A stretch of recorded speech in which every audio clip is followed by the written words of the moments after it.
கன்னியாகுமரி மக்களவை தொகுதியில் போட்டியிடும் பாஜக வேட்பாளர் பொன் ராதாகிருஷ்ணன் நாகர்கோவில் பகுதியில் பிரச்சாரம் மேற்கொண்டார். நாகர்கோவிலின் பல்வேறு பகுதிகளுக்கு திறந்த வாகனத்தில் சென்று வாக்கு சேகரித்தார்.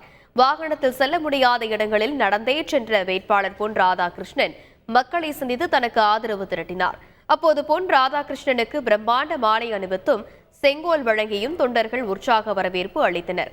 அவரது வாகனத்திற்கு முன் பாஜக தொண்டர்கள் பைக் பேரணியில் ஈடுபட்டனர்.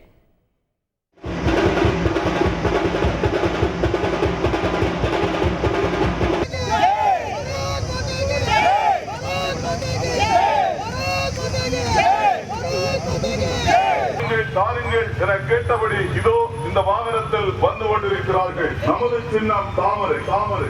வாகனத்தில் வந்து கொண்டிருக்கிறார்கள். நமது சின்னம் தாமரை தாமரை தாமரை. நமது வேட்பாளர் பொன் ராதாகிருஷ்ணன் பொன் ராதாகிருஷ்ணன்.